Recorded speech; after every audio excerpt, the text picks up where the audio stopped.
নমস্কার, আশা করি সবাই ভালো আছেন। আজকে যে বিষয়টি নিয়ে আমরা আলোচনা করব সেটি হচ্ছে শেয়ারিংটি। শব্দটি একটু নতুন, শেয়ারিং এবং প্যারেন্টিং। এই প্র্যাকটিসটি আমরা প্রত্যেক প্যারেন্টসই করে থাকি, যেরকম ধরুন বাচ্চাদের ভিডিও, ফটোস ডিজিটাল মিডিয়াতে আপলোড করা। তো ডেফিনেটলি একটা পজিটিভ মাইন্ডসেট নিয়ে এটা আমরা করি, কিন্তু অনেক সময় দেখা যায় যে এর কিছু কিছু নেগেটিভ দিক, যেটি সম্বন্ধে জানা থাকলে হয়তো আমরা বাচ্চার নিরাপত্তাটা অনেক বেশি রক্ষা করতে পারবো। প্রথমে আসি পজিটিভ দিকগুলোতে।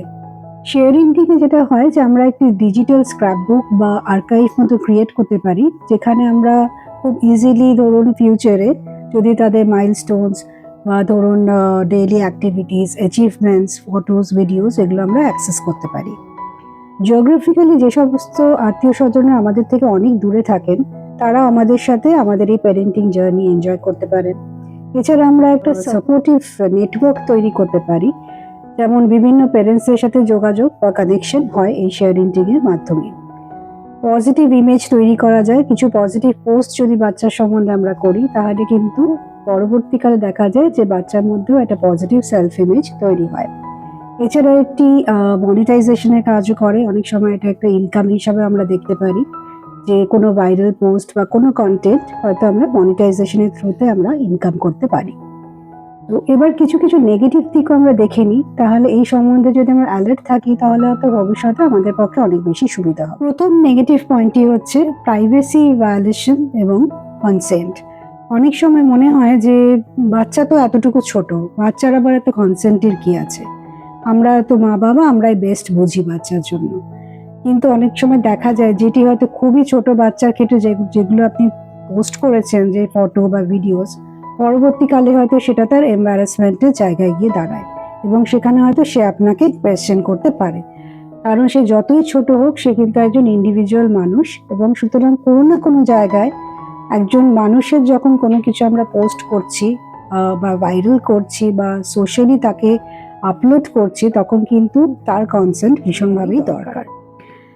আরেকটা হচ্ছে যে ডিজিটাল ফুটপ্রিন্ট পার্মানেন্স। আপনি হয়তো কোনো ফটো বা ভিডিও আপলোড করেছেন, সেটি হয়তো আপনি ভাবলেন যে সেটি ডিলিট করে দিলে হয়তো ডিলিটেড হয়ে গেছে, কিন্তু অ্যাকচুয়ালি কিন্তু অনেক সময় এটা পার্মানেন্টলি ডিজিটাল মিডিয়াতে থেকে যায় এবং পরবর্তীকালে তার এডুকেশন ফিল্ডে, সোশ্যাল লাইফে বা প্রফেশনাল ফিল্ডে সে প্রবলেম ফেস করতে পারে। অনেক সময় দেখা যায় কিছু কিছু কলেজ অ্যাডমিশনের সময় তারা ডিজিটাল ফুটপ্রিন্ট চেক করে। পরবর্তীটা হচ্ছে সেফটি এবং সিকিউরিটি। বাচ্চার কোনো পার্সোনাল ডিটেলস, তার স্কুল ইউনিফর্ম, তার ডেট অফ বার্থ, তার লোকেশন, এগুলো যদি আমরা শেয়ার করি তাহলে কিন্তু সে কখনো কখনো বিপদে পড়লেও পড়তে পারে। মেন্টাল হেলথ এবং বুলিং।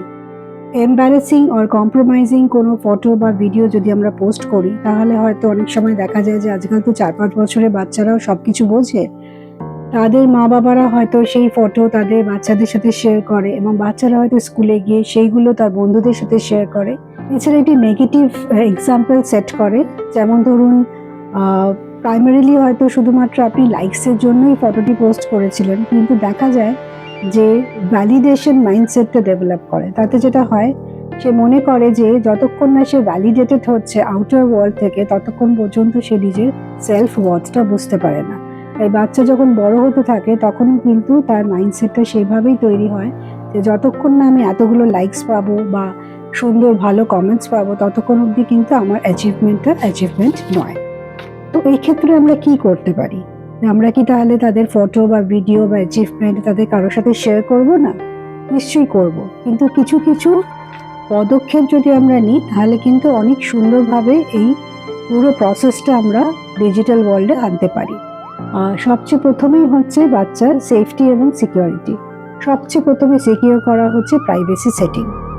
সেন্সিটিভ কোনো ডিটেলস বাচ্চার সম্বন্ধে শেয়ার না করা, যেমন সে কোন স্কুলে পড়ে বা স্কুল ড্রেস পরে কখন সে বাড়ি থেকে বেরোচ্ছে, ধরুন কোনো রকম information, the date of birth, birthday party এই দিনে হবে, সেইগুলো ডিজিটাল মিডিয়াতে যখন আপনি পোস্ট করলেন তখন বেটার সেটাকে পাবলিক না করা। এছাড়া ধরুন কনসিডার ফিউচার সেলফ।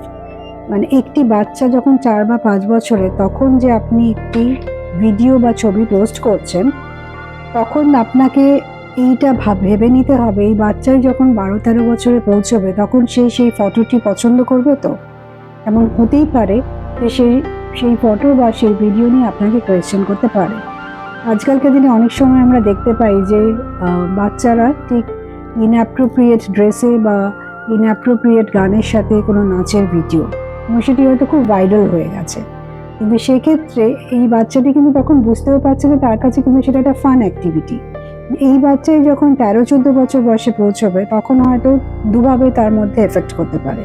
একটি সে ভেবে নিতে পারে যে আমি 4-5 বছরে যখন এই জিনিসটা করেছিলাম তখন আমি 13-14 বছর বয়সে আরেকটু এগিয়ে করতে পারি।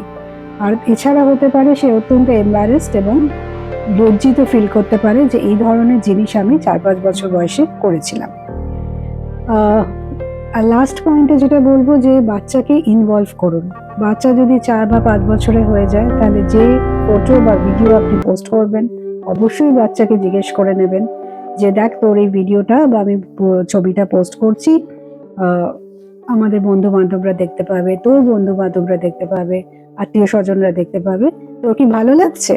জাস্ট যদি ক্যাজুয়ালিও তাকে জিজ্ঞেস করে নেওয়া যায়, তার জানা উচিত তার সম্বন্ধে ডিজিটালি কি পোস্ট করা হচ্ছে। তো এইসব ছোট ছোট দিকগুলো যদি আমরা একটু বিচার করি তাহলে হয়তো ফিউচারে আমরা অনেক বড় প্রবলেম থেকে নিজেদের বাঁচাতে পারবো। আশা করি এই ভিডিওটি আপনাদের কাজে লাগবে। ভালো থাকবেন এবং ভালো রাখবেন। নমস্কার।